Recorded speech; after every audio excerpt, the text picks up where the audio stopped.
So everybody, hello. Good morning, good afternoon, good night, good evening, good fourth time. So maybe someone is already in the fourth time, so then the time doesn't matter. Okay. So we will start with the practice of Ati Guru Yoga with white R, and then we remain in contemplation for some time.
So I said that we would continue with the principle of four samayas of Dzogchen. And in general, when we study the teaching of Dzogchen, we discover the principle of so-called 10 absences. And what are those 10 absences? When the tantric teaching was developing, so it was historically, I don't mean like on an eternal level, but on the level of history. When it was developed a little bit before the Dzogchen teaching. So when Dzogchen teaching arrived into human culture of our era, of our historical epoch, then tantric teaching was already developed. And when it was being developed, then there was a question, what we consider a tantra? What kind of text, what kind of teaching we can consider a tantra? Because there were many also fake texts, etc. There were many visionaries. Like it was not only Mahasiddhas who were visionaries, but there were many people who were visionaries, and sometimes they could produce something that looked like tantra, etc., like Vajrayana teaching, etc. So scholars developed kind of criteria, and those criteria were called 10 natures. So it means that there should be 10 things in the tantra, and then we consider it is really a tantra. Yeah. And for example, what kind of 10 things should be there? There should be like initiation, yeah, for sure, some kind of empowerment.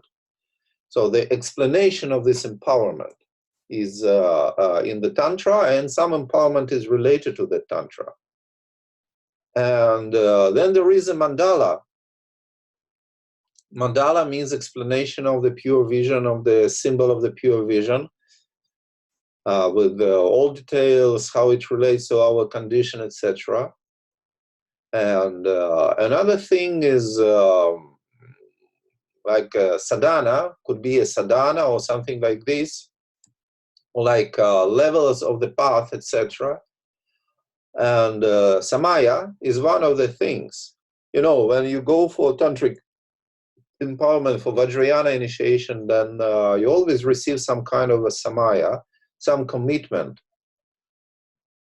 And then there are explanations of how you perform different kind of actions like sending lights and saving beings, etc., and other things. And what is wisdom, etc. There can be different lists of those 10 natures, but in general, they are more or less the same. And then it is considered that if you have it, these 10 natures, then it can be considered a complete Tantra. If there are not all 10 natures explained, then, but just one, for example, it can be called like a secondary Tantra or explanatory Tantra, etc. So, and when Dzogchen teaching was developing, and particularly in Tibet, it was in Tibet, because in India, it did not really spread. Even though we say that, they say we can read in the history of Dzogchen teaching that, for example, like Garab Dorje was teaching to a few hundred students and Goba Devi was teaching to a few hundred students, etc., like early teachers of Dzogchen. But we don't have much historical evidence of the Dzogchen teaching spreading in India before it came to Tibet. There is almost nothing. And in Tibet, there was an issue with the Dzogchen, and the issue started more or less in the 11th century. Why? Because historically, the Buddhism came to Tibet in two waves. One wave, like an early wave, and we call it Nyingma, old. But they have not been called. They were not called old before the 11th century, yeah? Because for having something old, you need to have something new. You cannot be old from the beginning, right? So when we are born, we are usually not so old, yeah? We are becoming gradually, we are becoming old because we are comparing to what we've been before and to others, etc. Yeah, so for more or less like 3 centuries, Nyingma was not Nyingma. This word did not exist. We did not have this school.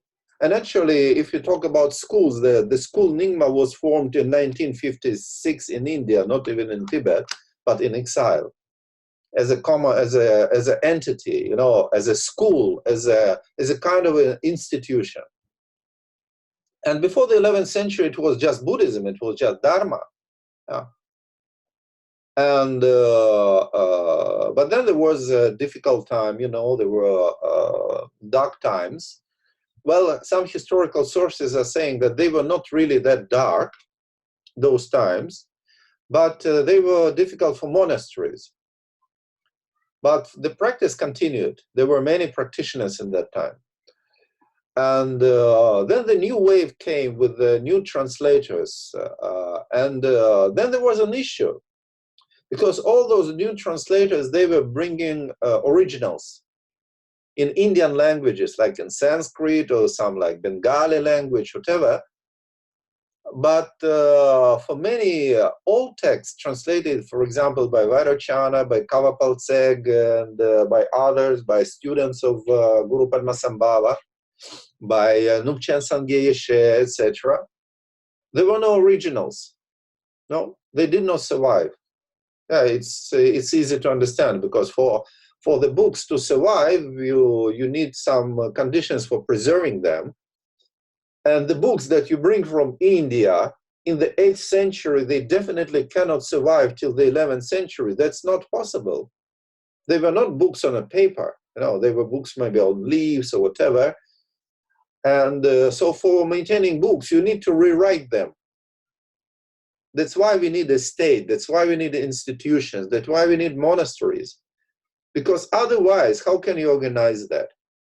Because every few years or every few decades, you have to rewrite everything, or you have to carve these print blocks, which is a very, very difficult work, and it takes a long time. It's not just like making making design on a laptop. It's very difficult. And then if you consider that there were originals, even if there were originals, which is arguable, let's say like this. There were originals, because when we read the history of Vairocana, for example, it does not say that he had originals with him. Because when we read his story, then there was his friend who was receiving teachings of Dzogchen together with Vairocana. They were receiving teachings from Sri Sima. And even then, it was said that Sri Sima did not have books, because books were forbidden. But they somehow were restoring books. So Sri Sima, probably from his clarity, he was like dictating that. And Vairocana's friend was writing down, and it said that Vairocana was preserving them in his heart, and his friend was writing them with the milk on a goat skin. You know, I love this story very much. Why? Because it reminds me of Lenin. You know, Lenin was a great Russian Mahasiddha, and when he was in prison, I don't know if it's true or not, but probably it is true. And he was in prison, and then he needed to exchange letters. He needed to make some communication to support the revolutionary movement. And then they say that he was, instead of ink, he was using milk, and he was making ink pot from the bread and put a milk there, and then writing on a book between lines with milk, and then milk dries up, and then you cannot see letters. And then you warm up the paper, and then you see letters. Yeah.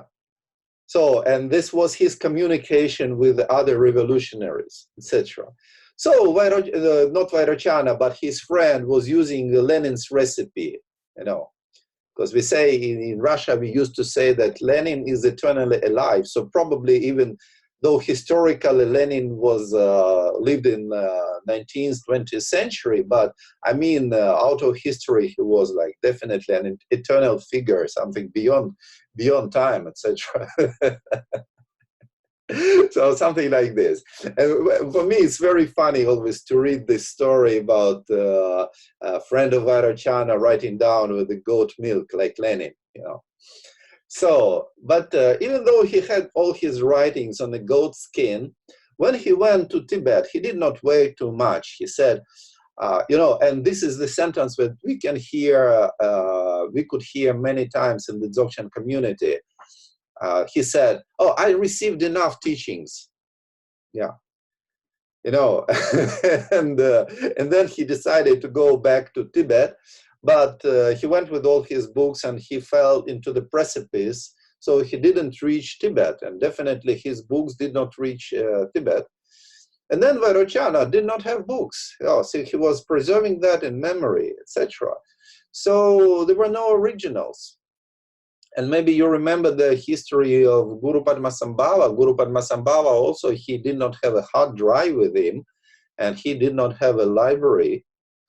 There is a famous story that he said that he needed a sadhana of Vajrakilaya, but there was no sadhana of Vajrakilaya around. And he sent someone to India to bring it, to bring the text, etc. So probably it's difficult to say if they were texts or not. Maybe Vimalamitra brought some, but still they could not survive. Yeah. And then, of course, even if you have an original, and then for 300 years, you need to find people who would be rewriting those texts in foreign language, not even in Tibetan language, but in Indian language. No, it's impossible. So the text did not survive till the 11th century. And then there was a problem, what we can consider authentic teachings. And then in Tibet, officially, there was an idea that only if there is an Indian original, then we consider this teaching authentic. So that's why Dzogchen was, it was like the first time when Dzogchen was considered a kind of a heresy and not an authentic teaching, starting from the 11th century, more or less. And one of the things that scholars of Sarma, because now they had Sarma school, somebody new came, so immediately appeared Nyingma. Because we cannot have Sarma without Nyingma. We cannot have Nyingma without Sarma. So Nyingma and Sarma appeared, and there was like Kadampa and Sakyapa and Kagyupa. And some of the scholars were saying, but well, in Dzogchen, but how you call tantras? How you call your text tantras? Like Kunjet Gyalpo, how can you call it a tantra? And because it does not have 10 natures. You don't have an initiation, you don't have a mandala, you don't have a sadhana, you don't have a spiritual actions, you don't have a samaya, etc., etc. So you don't have all that in tantras. Yeah, but in fact, many of Dzogchen tantras are called sutras, in real sense. Yeah. Like, or sutra gamas, like all chapters of Kunjet Gyalpo, they are called dolung. Dolung means sutra agama. Agama is, we call lung, and it's more related to Anu Yoga teaching also. But also main text of Anu Yoga is called sutra. So, you know, if just we have a word sutra and tantra, it doesn't mean these are sutra texts or tantra texts. Like, you know, we have the very famous text Gyulama, or one of the name is Ratnagotra Vibhaga, but also it's known as Uttara Tantra. Uttara Tantra is a text by Asanga Maitreya, and it is a sutric shastra. It's a commentary to sutras. So it's not Tantra, even though it's called the Supreme Tantra. And the main text of Anu Yoga, as I said already, is called Sutra. Sutra, like Gathering of Intentions Sutra. Or there is a text, it is from Charya or from Yoga Tantra, I don't remember exactly. It's called Vajrashekara Sutra. And this is one of the main texts for Shingon school in Japan. And it is called Sutra, but it is Tantra. So you see, there is a mess. Yeah, basically. That's why also we need something like 10 natures. And for example, if you read tantric texts like Vajra Tantra, you can find, like chapter by chapter, you can find the 10 natures explained, like initiation, mandala, etc. But in Dzogchen, you don't really find like this. But Dzogchen teachers, Dzogchen practitioners are saying, well, we have all those 10 natures, but we say that we have, it's explicitly said, we have no mandala, no initiation, no samaya, no spiritual action, no wisdom, etc., etc. It's a little bit like in Prajna Paramita when it's saying no eye, no ear, and then no wisdom, no achievement, no non-achievement, etc. So something like this. So if you read the second part of Kunjet Gyalpo Tantra, a secondary Tantra of it, then it has 12 chapters, and there is an introductory chapter, there is a concluding chapter, and there are 10 chapters about things that do not exist. You know, usually we write things about, we write books about things that exist. Yeah, in Dzogchen we write books about something that does not exist. Yeah, you're saying that, you know, there is a chapter that there is no view. Usually there should be a view to explain, yeah? What is the view? What is your point of view? How you see the world, etc. Like union of clarity and emptiness, for example, or manifestation of body, voice, and mind, etc. But in Dzogchen, and then you meditate, you discover this view, and then you meditate on this view. You cultivate this view. And then the chapter of Kunjet Gyalpo said this is about there is no view to cultivate, something like this. There is no view to cultivate. There are no spiritual actions to perform. There are no levels of the path. And this is a terrible heresy, you know, because everything is built upon levels of the path. So there are no levels. And also they said that there is no samaya, which was also like a terrible heresy. There is no samaya. Because usually, you know, you take many commitments, and then there are root samayas, there are secondary samayas. There are many things. Like it also means that, for example, in some tantric samayas, if they give you 5 famous substances that are called 5 nectars, you know, you have to take them, you have to eat them. Yeah, it's not 5 nectars that you go to a supermarket and you have peach nectar and apple nectar or whatever. These are a little bit different, you know. Those nectars, when they even you touch them, you don't like it very much. You immediately run to wash your hands, or your even a small bird is flying over you and drops like a piece or a very small drop, tiny drop of nectar is falling on your suit from a bird. Then you don't like it. Well, maybe in some countries they do like it. I know that in some countries it's considered a good sign. Like maybe in Russia, in Italy, I don't know, yeah, because if some shit is falling from you from heaven, it means like a good sign for money or something like this. Yeah, but otherwise we don't like it very much. You know, if it's a bird, still okay. But if it's a human from the balcony, then you don't consider it really a good sign, probably. But then in Tantra, you should not have an aversion for all these things. And there is a samaya about this, that we do not avoid what we consider dirty. There is no dirty and no pure. No. So, and in Dzogchen, we say that there is no samaya. There is no this kind of commitment. This is one of the 10 things which are denied. And that's why in Dzogchen teaching, they are not called 10 natures, but they are called 10 absences. Yeah. Yeah. You know, it also, for me, it's a little bit funny because I was born and I lived in the Soviet Union for many years, and we had so-called deficit. It means that you go to the shop and there is nothing there. So there is no butter, there is no meat, there is no dairy products, there is no cheese, etc., etc. There is a shop, the people are working, getting salary, normal. Yeah, everything is fine. But then you go there and you just see empty spaces, you know. Yeah. So it's a little bit like like this. Man, there is nothing like this. And one other thing is that there is no samaya. But there is no samaya in which sense? There is no samaya as a kind of rule. There is no samaya. And there is a samaya in terms of a principle. And I already said that samaya means also a kind of connection. That we maintain a connection with the teaching, with the knowledge, we maintain the connection. And the way to maintain this connection, is to be in the meaning of 4 important principles. And I explained already one of them, but I will repeat more or less. So the first principle is mepa, or absence. Sometimes it's translated like nothing, etc. But it's more like absence. Yeah. That what is absent?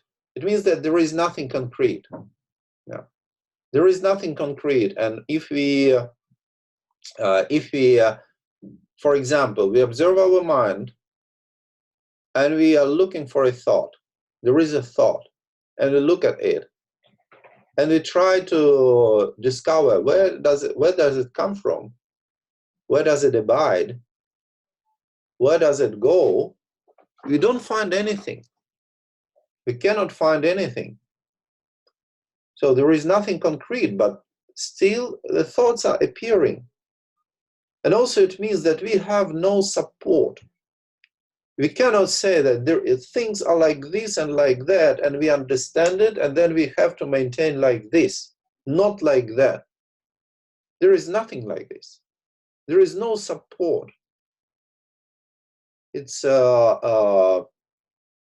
that's why it's sometimes we say that Dzogchen teaching is like jumping into the lion's throat, into the lion's mouth. Yeah. We jump. Why? Because there is no support. Like in sutra teachings, for example, we have a lot of support. Yeah? Like, for example, you develop relative bodhicitta, and then you calm down mind, and you practice 6 parameters, etc. And there is a lot of support. So you remember about this and you maintain it. Or like in Pure Land, you maintain the memory of the Buddha Amitabha. Or like in Tantric teaching, we have a strong support, because when we go to initiation and then we receive the method, what is the method? So ultimately the method is, like, for example, it can be the method of union of mind and appearances. Like we do visualization with Yidam deity, etc., and then we discover the non-separability of mind and appearance. And this becomes a support, so we maintain this state. It can be a little bit conceptual idea, but still this is supporting us.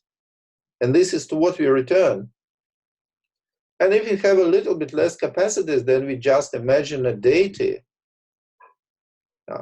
We imagine a deity and we maintain deity, a Yidam deity being transformed, and we maintain it day and night. So this is a support. And then even we don't have this, but at least we had some feeling, some sensation of bliss during the initiation. At least we maintain that in our daily life. In our meditation, this is also a support. But in Dzogchen, we have no this support. It means that there is no view to cultivate. So there is nothing to rely on. It's always a responsibility, always. We cannot say that, oh, we do like this because our teacher told us. Well, still many people do, yes. But there is nothing the teacher really can tell us about it. He can tell us many things about relative things, etc., but what to rely on, if it is like this or not, if that's it or not, you remember, even Vajrasattva cannot say, that's it. Even Vajrasattva cannot point it out. So there is nothing to rely upon. And for one side, it looks like there is no support and we are falling. But on the other side, it looks like flying, no? Because if you are falling, that you hope there will be no support, There will never be a support. Because if you have a support, you got smashed, So when you are falling, then it's better to continue falling forever, more or less, So Dzogchen is kind of like this. So there is no support. And this is MEPA. And also, it means also there are no rules how you should be. You remember our teacher was always saying that we have three main principles in his teaching. It's like his first Guru Yoga, practice of Guru Yoga, then the practice of presence, ordinary presence, being present to what we are doing, to our circumstances. And then working with our circumstances, how we work with circumstances, but there are no rules. Because circumstances are always different. So there is no specific rule how we deal with circumstances. That's why this practice becomes so difficult. Because usually we can say, oh, teacher said you do like this, and we do like this. And then in the end, if something doesn't go well, then who is guilty? A teacher is always guilty, Or teaching is guilty. We read a book and then it doesn't happen like it's written in the book, or you do like it's written in the book, but you have a bad result. Who's guilty? The teaching is guilty. It's like our parents are guilty, our government is guilty, our teacher is guilty, etc. Everyone is guilty. Why? Because we follow rules.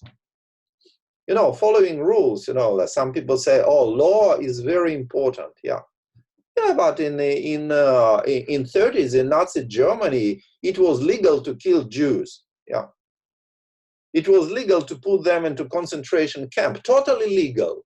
Absolutely. 100% legal to put them into concentration camps and burn them there. Something like this. Legal. So, can we say that legal is always good? No. Whatever people want to do, they can do a law for that, and then it becomes legal. They say, oh, you should abide by the law. Yeah.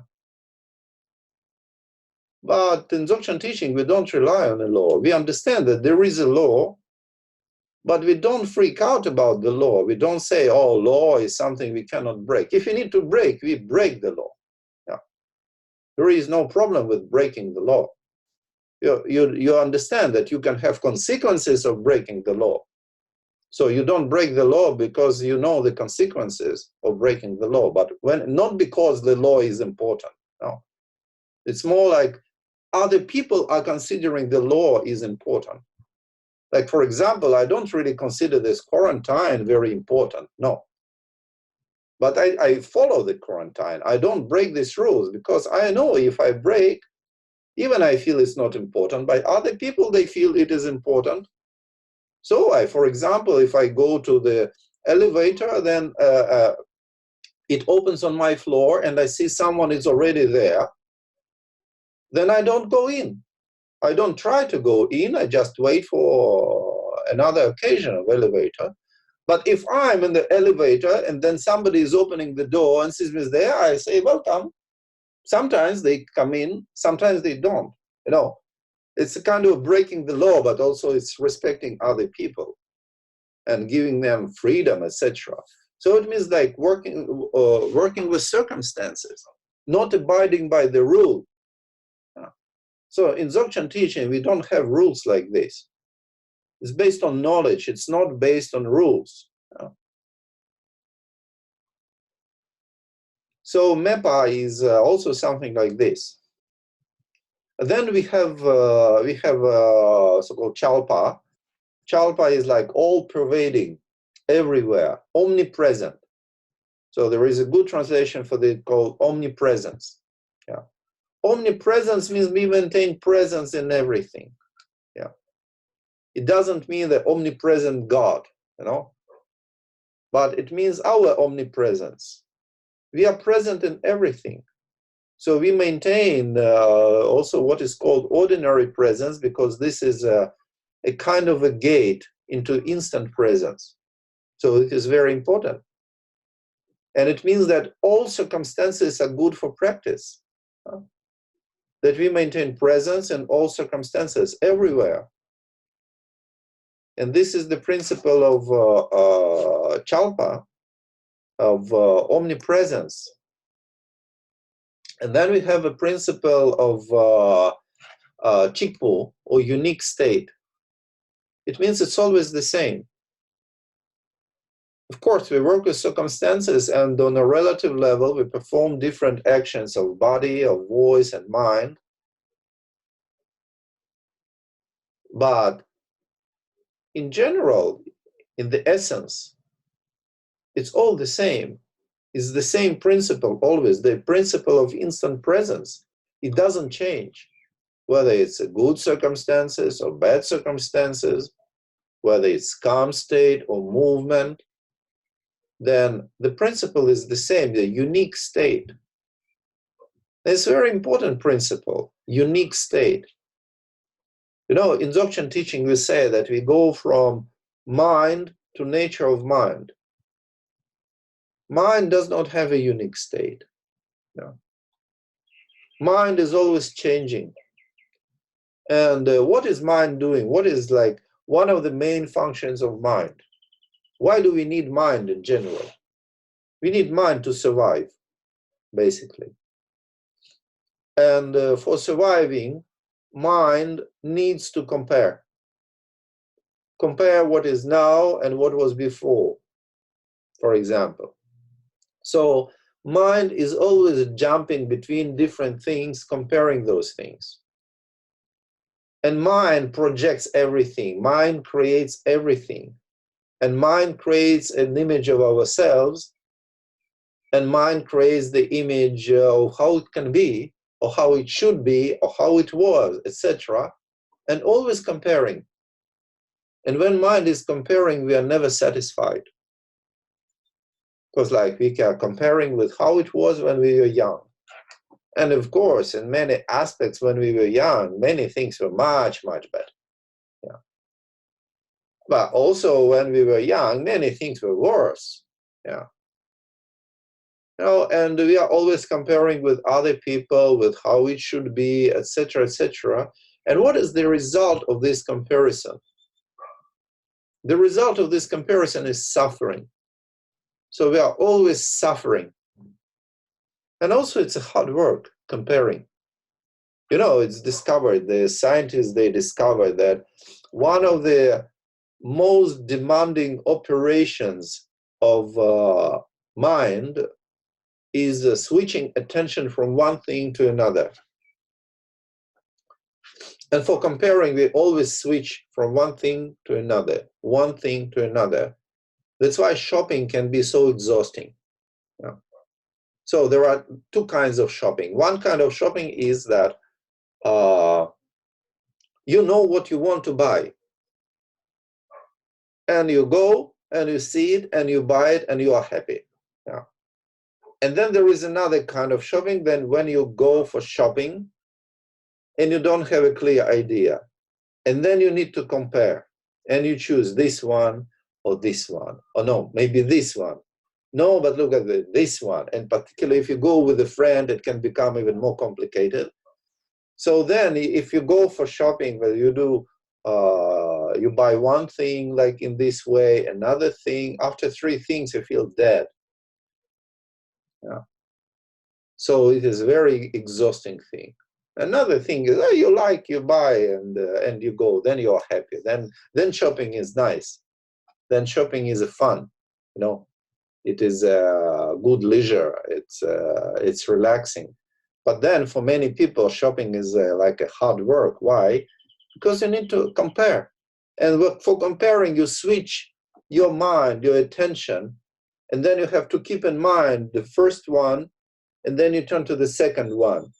And then you keep in mind the second one, and you turn to the first one, and you're switching, and you're keeping that in memory, and you're deciding, and you're projecting the whole world, how the world will be if you buy this one, how the world will be if you buy that one. It's exhausting, it's tiring, it's suffering. So, but in Dzogchen teaching, there is nothing to compare. There is a unique state. Also, it says Dzogpa Chenpo Sa Chikpa. It means like the single level, the unique level of Dzogchen, of total perfection. There is nothing to compare. And that's why also Dzogchen is beyond any kind of aspiration. Because other teachings are based on aspirations. Like, for example, if you take sutra teachings, it's not about denigrating sutra teachings. Sutra teachings are great. They were taught by Buddha Shakyamuni. It's not about denigrating sutra teachings, but showing the difference between general approach of sutra teachings and the teaching of Dzogchen, unique approach of Dzogchen. Yeah. It's also a kind of comparing, but this is a comparing in order to understand the essence. Like in sutra teaching, we have an idea, we want to become a Buddha. Then we want to become a Buddha. You remember that in real sense, if you check what we want to become, it means like we want to become something like a Batman. Because we want to fly and we want to help everybody. Yeah. So something like this. It's our Batman bodhisattvas. Yeah. And this is very easy to check. Yeah. For example, when you discover that you are in a dream, and then in a dream you have infinite possibilities, and you discover you are in a dream, and the first thing that you do in a dream. So for me, it was always like flying. Then I discovered that for many people that I knew, when the first time they discover themselves in a dream, they start flying. It's not really flying, it's an illusion of flying, because you don't fly anywhere, but this is what you want to do. This is like your deep intention, It's something that you really want. Yeah, because otherwise you become Buddha, no? If you really want to become Buddha, and then you are in a dream, and you have a command of everything, you transform into Buddha. You become a Buddha. at least in your dream. Why not? But then you become flying. Yeah. Then when people started to trust me and tell their experiences, etc., then I discovered that it's like half of the people, they go for flying when they discover themselves in a dream. The other half goes for sex. Yeah. So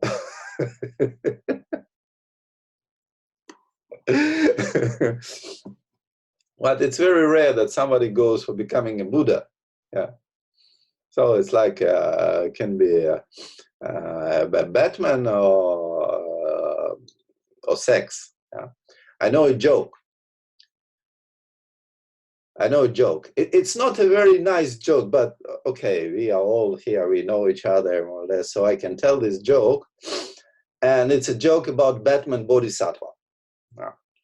So Batman is flying over the area, and his only idea is to help someone, to see someone who needs his help, and to help immediately. So, and then he doesn't see anybody. And only when he's flying over the forest, he sees that on the lawn in the forest, a red hat is lying. You know, not the red hat that we wear, but this girl, you know, nice looking young girl, red hat, we call red hat. And she is totally naked. And she's lying on her back with her legs spread apart. And then Batman, you know, he has very high capacity, so he can see the lust in her eyes. And he decides that definitely she needs help because she's alone, she has lust in her eyes, she's very horny, and she is ready for everything. And then like a hawk, he's going down to help her, you know? How surprised was Batman? And surprised was Redhead. But the one who was the most surprised was the Invisible Man.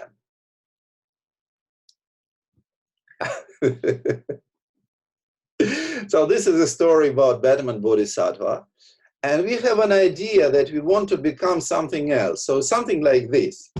It means like flying, helping, but also having sex. Yeah, yeah. So this is the idea of enlightenment for many people. You know, there was a very famous movie director, Russian one, Andrei Tarkovsky.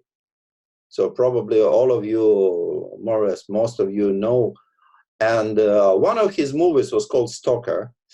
But this movie was based on a book, very famous book in Russia, and it had many versions. And in one of the versions, it's a story about like a kind of a special zone, pathological zone left after extraterrestrials. And then there are stalkers, the people who enter this zone and they find different objects. And there is a legend that there is a golden ball there. And if you reach this golden ball, then all your desires are fulfilled. So it's like money, like wish-fulfilling gem. And there is a story, there was a story in this book, not in the movie, but in the book. There was a story about one of the stalkers whose nickname was Porcupine. So he once came to this zone with his brother, and he was a very bad guy. And he went together with his brother, and when he knew there was some danger, he sent his brother, and his brother died. And even though he was a very bad man, then he still felt sorry, and he felt very big remorse that he did like this. And then his idea was to come to this golden ball, golden sphere, and to ask for having his brother back, because he felt guilty very much for sending his brother to death. And then the legend said that he found this golden ball, golden sphere, and he made his request, etc. And then he came home, and he expected he comes home and he discovers that his brother is there, alive, etc. And then he entered his home, but then he discovered that his home was full of money, everywhere, a lot of money. So the essence of the story is that even though he was asking for the brother, in real sense, his deepest wish was having money. And this was what was fulfilled, you know? So in a way that we can use this simile, this metaphor, what we consider enlightenment. Yeah? And then enlightenment, that we think of enlightenment, is related to our tensions. Our idea of enlightenment is not related to our knowledge, it's related to our tensions, and to comparing our miserable state now and great, fantastic state of enlightenment somehow later in the future. And this is a tension. And then we become a Batman bodhisattva, yeah, who is flying, helping, and also fucking. Yeah. So something like this, yeah. Because it corresponds to our tension. But in Dzogchen, we have the unique state. We have Chikhu, unique state, instant presence. There is nothing that we need to achieve. Nothing. Just being in the same state, in the same condition. So this is an important principle of Dzogchen teaching. And this is a samaya. This is a kind of a commitment to have no rules. Oh, it's a very difficult commitment, a rule to have no rules, but this is not a rule to have no rules.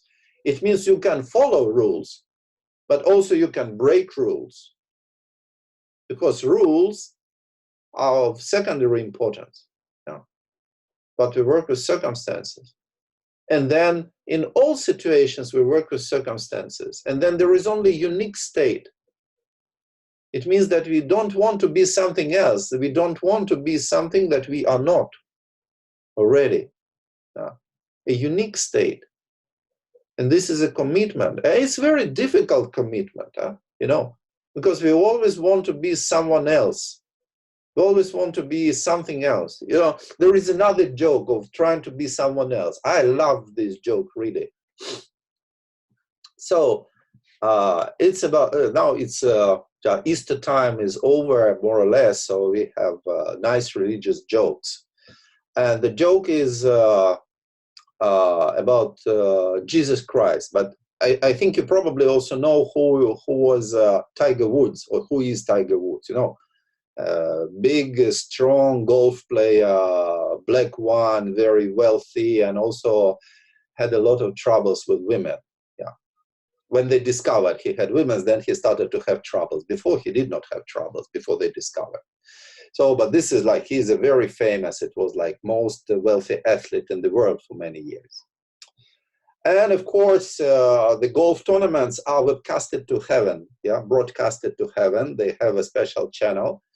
And Jesus Christ liked very much to watch golf tournaments with Tiger Woods particularly. So, and then he wants to play, and they go with the St. Peter, and they are playing on the celestial lawn, you know, the field, there is plenty, and if something is missing, you can always create because you're a god, you know. So they are playing there, and then Jesus is going to hit the ball.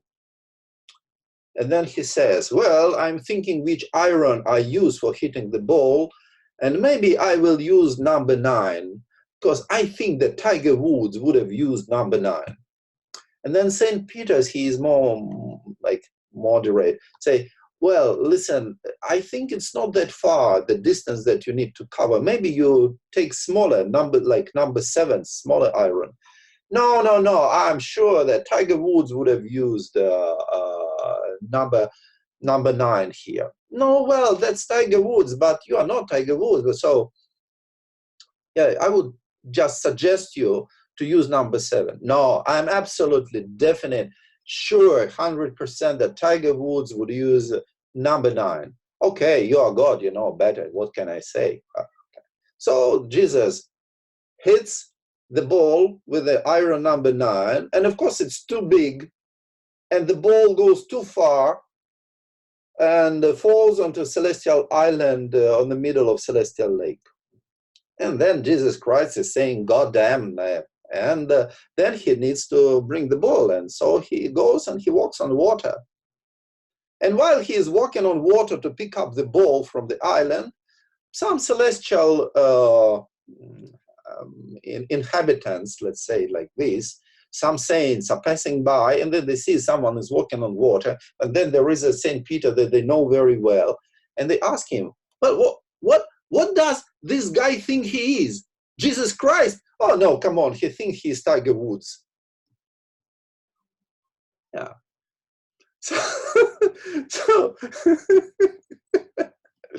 So in real sense, when we want to become enlightened, but our idea of enlightenment is a little bit like Batman Bodhisattva, then it's like Jesus Christ wanting to be Tiger Woods, you know, not being satisfied with being God, but wanting something else. You know? There is another joke about it, and it's not politically correct joke. It's about it's about Jews. Yeah, it's 1/3 of a joke, so I tell only this one. It's also about wanting to be something else. So when they ask people of different nations, they ask, if you were a king, what would you do if you were a king? And Jewish guy is saying, oh, well, if I were a king, then I would have lived a little bit better than a king. But how can it be? I would be, when I had spare time, I would be mending shoes. You know? So no, you are a king, you have free time, you have nothing to do, you're mending shoes, and you make more living with that. Yeah, something like this. So it means like when we are Dzogchen practitioners, but then we want to do something else, we feel we are not satisfied. You know? And we feel we are not satisfied is also related to the Samaya number 4, which is self-perfection, you know, self-perfected state, which means that we don't need to improve anything. But then we remain in contemplation, in Dzogchen contemplation. And then we are slightly distracted, but we still don't know that we are distracted, because besides of contemplation, we have a deep state of calm, for example. Yeah. And then we feel, oh, well, but I'm not doing anything, no? That's not nice. I'm losing time. I'm not doing anything. And also, if I'm not doing anything, that I will get nothing, yeah? Because this is what we've been taught from the beginning of our life. You know? That if you do nothing, you get nothing. So we need to do something. But when we are sitting in contemplation, we are doing nothing. Yeah? And when we are doing nothing, that, okay, but how can I get enlightened if I'm not doing anything? And then we become nervous. And then we think, oh, at least I chant some mantra, I recite some mantra. And then we start to say, Umani Peme Hum, Umani Peme Hum, Umani Peme Hum, which is nice, no? Nobody is saying this is not nice. But what is not nice is that idea that we are already in a contemplation and we feel it's not enough and we want to add mantra. It's like being a king. It's like being a king, but then also like mending shoes to make more living, you know? Or it's like somebody like Bezos or Bill Gates, when they have free time to make better living, they also sell newspapers on the corner, you know, something like this. So you're already a king, but you want to live better than a king. So you're already like Jesus Christ, but you want to be a Tiger Woods. So it's like a Dzogchen practitioner wants to be something else. And breaking two samayas at once. One samaya is a unique state, and another samaya is a hundrup, self-perfected, because everything is coming by itself. Yeah. Not because of our effort. but by itself. And there is nothing to improve also, because it's already perfect, no? But self-perfected means there is no need to make effort to achieve something, yeah, because everything is established, everything is perfected by itself. This is the principle of Hundrup, and this is the Samaya number 4. And we don't feel satisfied. If we don't feel satisfied, and we want to be something else, and we want to improve something, and we apply efforts in order to achieve something, it's like breaking Samaya. Yeah. So you see, this is the principle of Samaya. Mepa, which means nothing, nothing concrete, no rules, total responsibility, total. Not being able to put guilt on parents, on teacher, on government, everyone. No, on nobody. Totally responsible, because there are no rules. Yeah. So this is number 1. And then number 2 is Chalpa, which means everywhere, omnipresent. In all circumstances we maintain. And we maintain the same thing, Chikpo, always unique. And then we are not trying to improve through effort. Of course, for the relative things, we need to improve through effort. For the relative things, yes, but not for Dzogchen.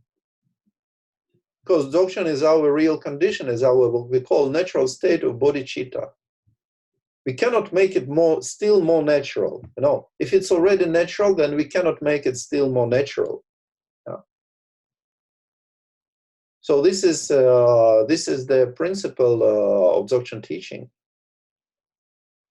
4 principles, and then we can use it like this. And for example, if you want to know in more details about these 4 things, about these 4 samayas, etc., you can read Longchenpa, Precious Treasury of Dharmadhatu.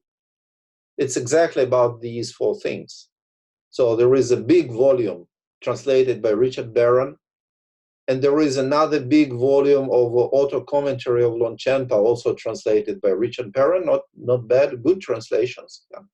So if you want, you can read those 2 volumes, but essentially I explained everything. Yeah. And then Chogyal Namkhai Norbu was always like summarizing, epitomizing this principle of Samaya in one thing, not even 4 things, but just one thing. And one thing is being present, not being distracted.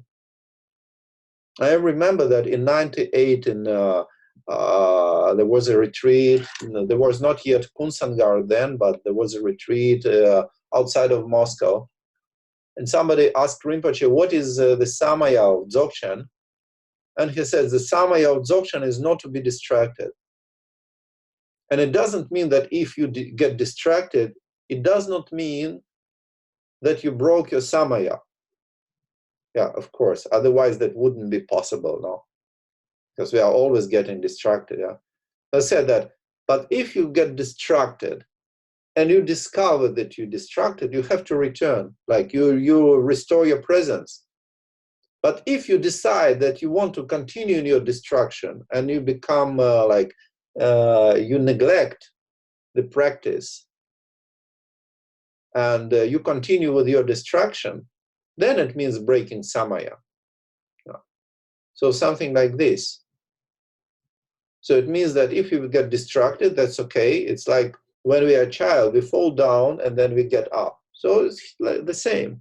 We fall down and then we get up. We get distracted and then we restore presence. We restore ordinary presence. Because we cannot say, oh, I restore instant presence. Yeah. There is nothing to restore.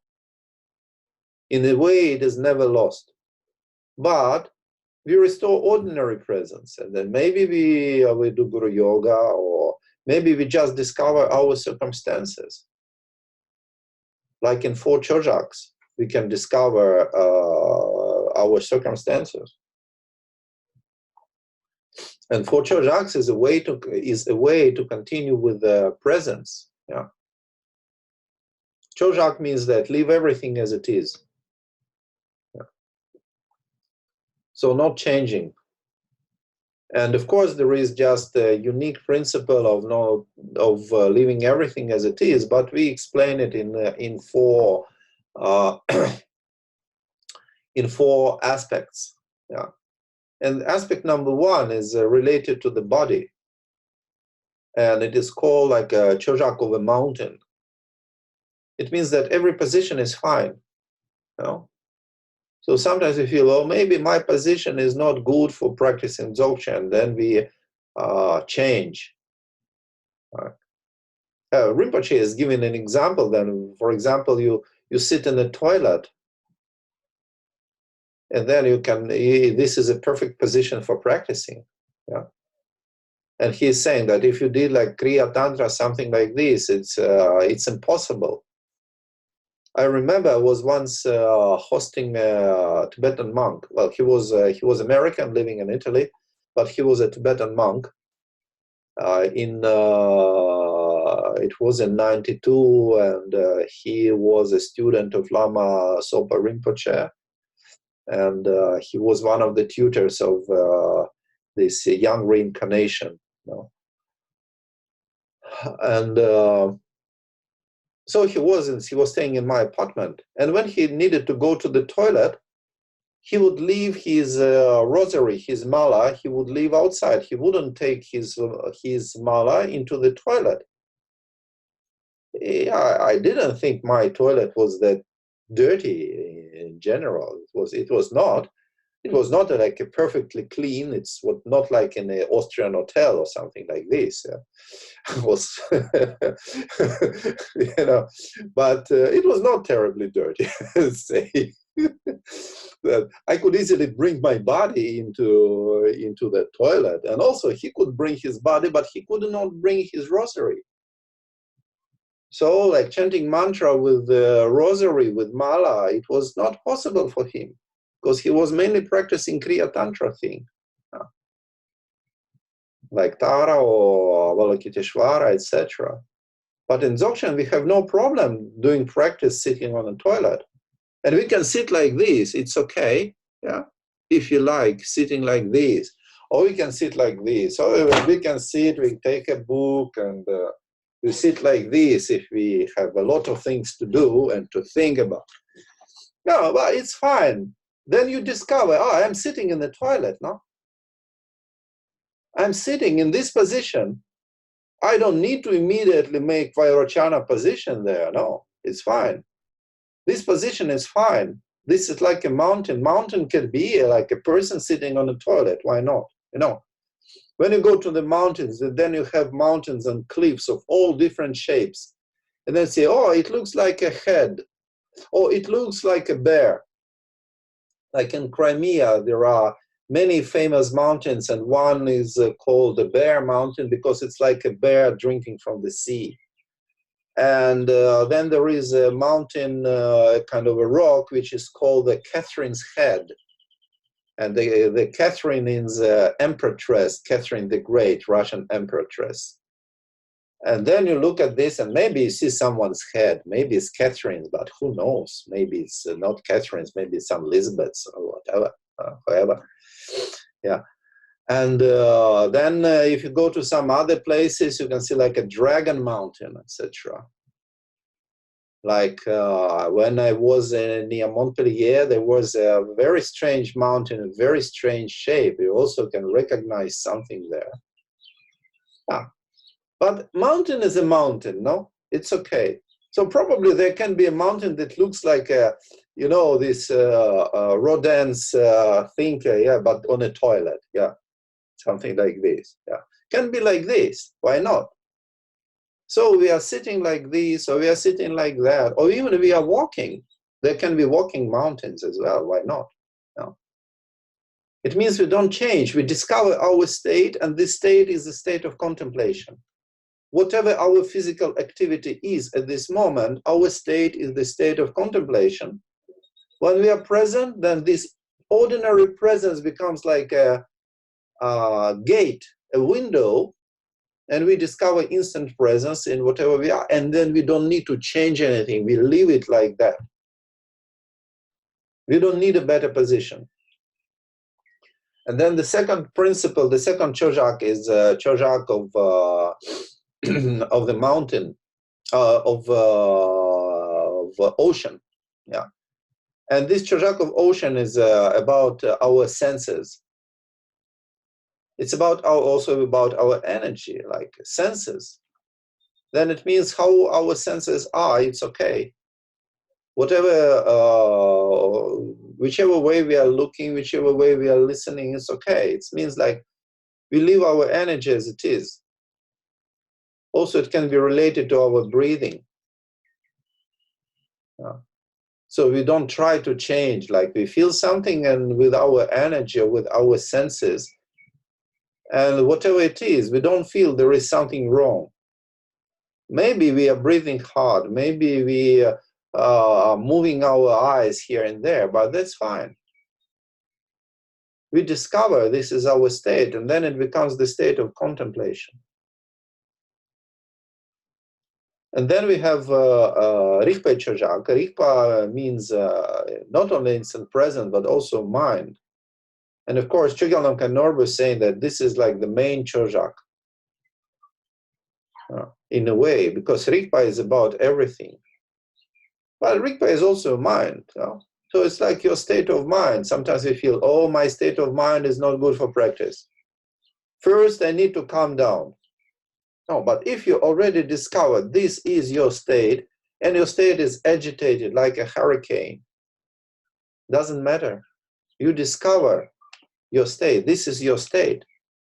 And this is a state of contemplation.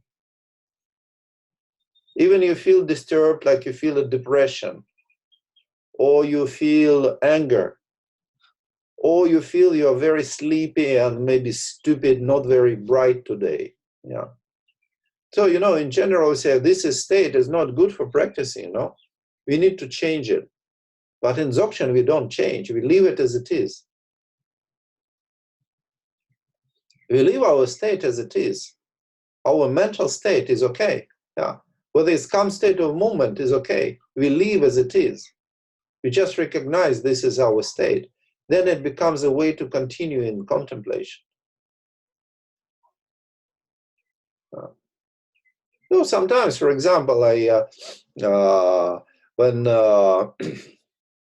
I'm giving the teachings and I feel some kind of inspiration falling on me, and I feel great, like a prophet, like just transmitting the will of heaven or something like this.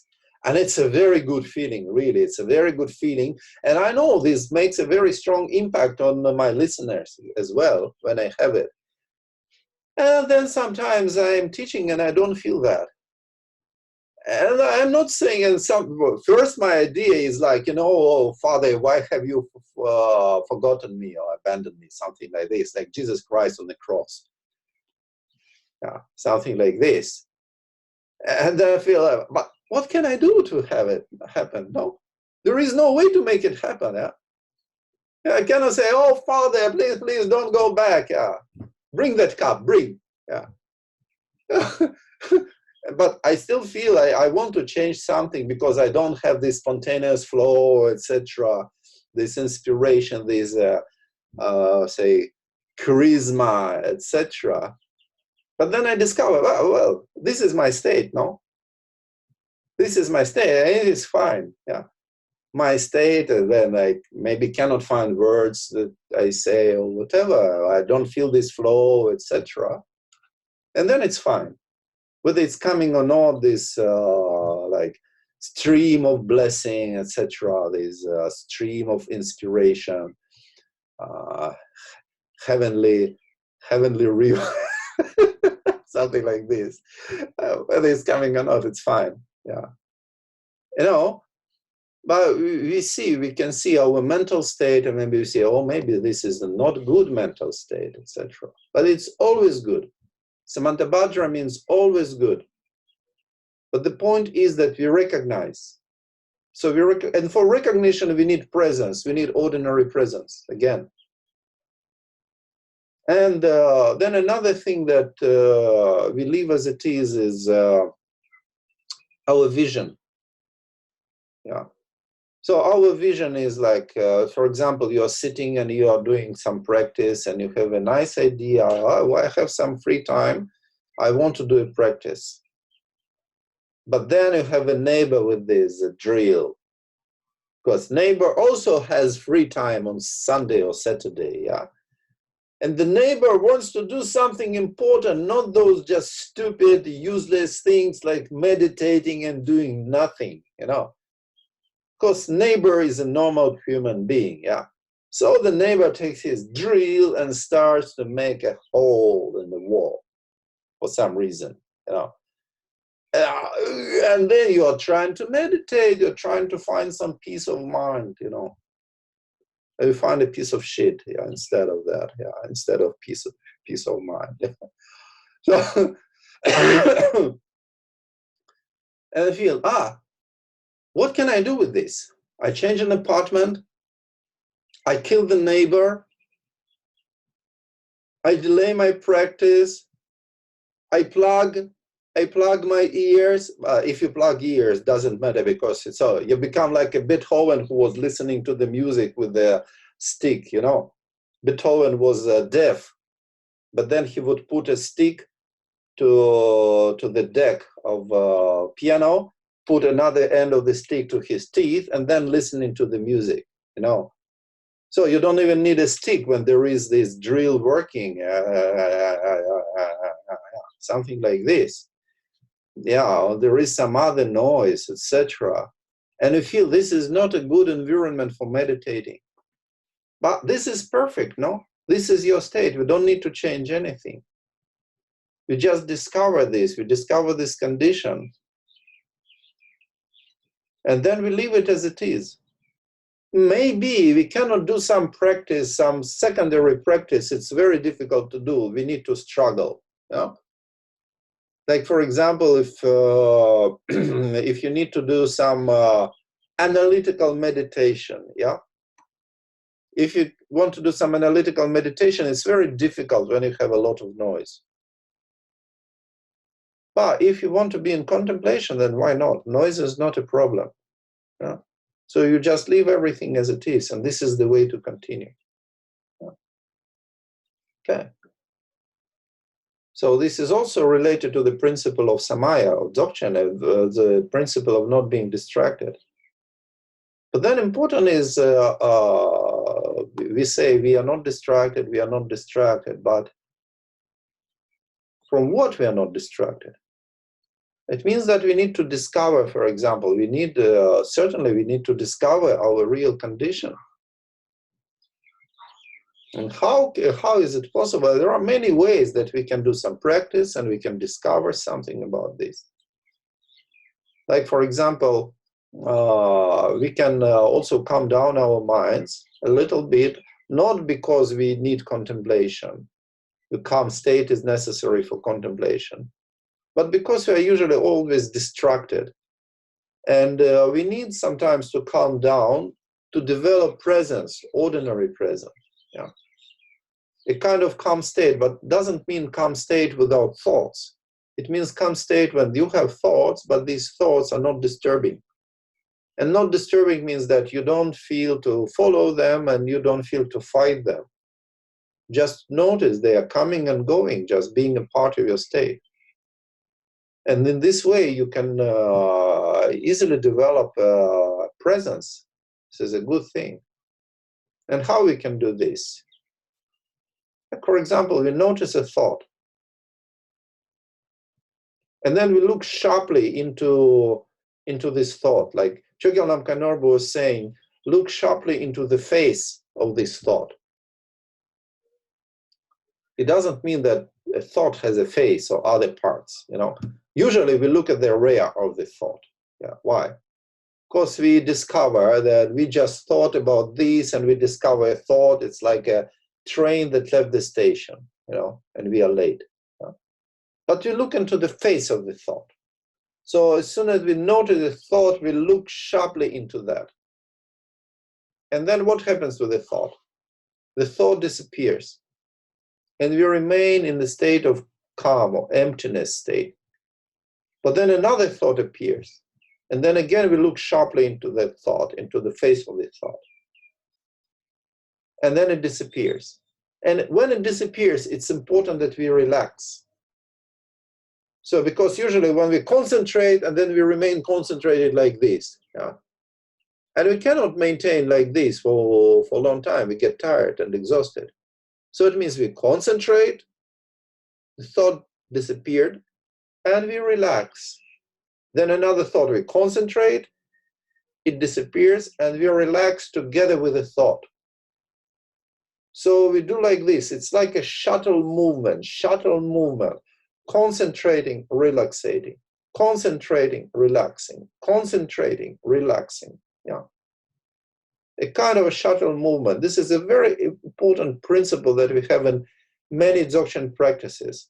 Alternating sharp concentration, mobilizing fully, but then relaxing. Yeah. When thought disappears, first we notice that we concentrate, thought disappears, then we remain tense for some time, then we relax. But then slowly, we can learn that we concentrate and we relax together with the thought. So thought liberates and we are relaxing together with the thought. Yeah. Because really, I'm showing like with all of my body, but to make understand. Yeah. Not because we are doing like this. No, that would be really strange. A thought is appearing and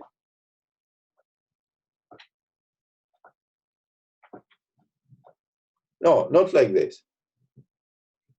But you know, see, how Rinpoche was calling this a triangular way, yeah? It's becoming a little bit triangular, yeah? You see, triangle or pyramid, you know, but there is, everything is concentrated. All you have, all your energy, all your senses are concentrated there, but then you relax. Yeah, and this is very important. And this is what we do for a few minutes that we have remaining. We do for a few minutes this practice. It means that we are sitting comfortably, and whatever thought appears, we just look directly and sharply into its face, and then we relax. As soon as it disappears, we relax. And then again, thought, and we concentrate and we relax. So we alternate concentration and relaxation in this way. And then later, we leave everything as it is without changing or modifying anything. And we start with Guru Yoga.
No, just leave everything as it is.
And we dedicate merits.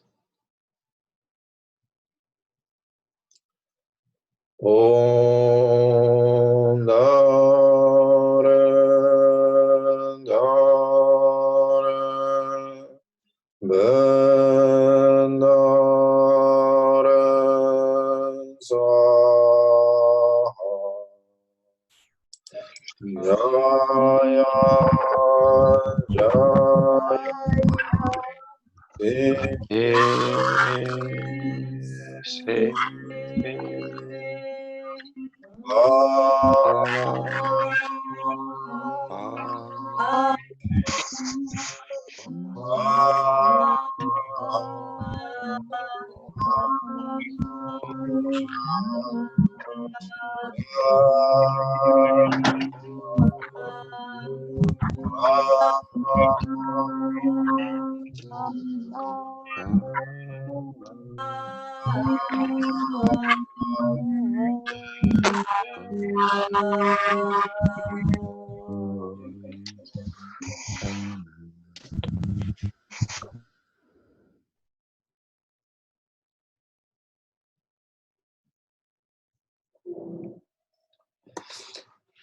Okay, so that's enough for today. I checked how it is singing with Zoom with many people, and I mean, in general, it is okay.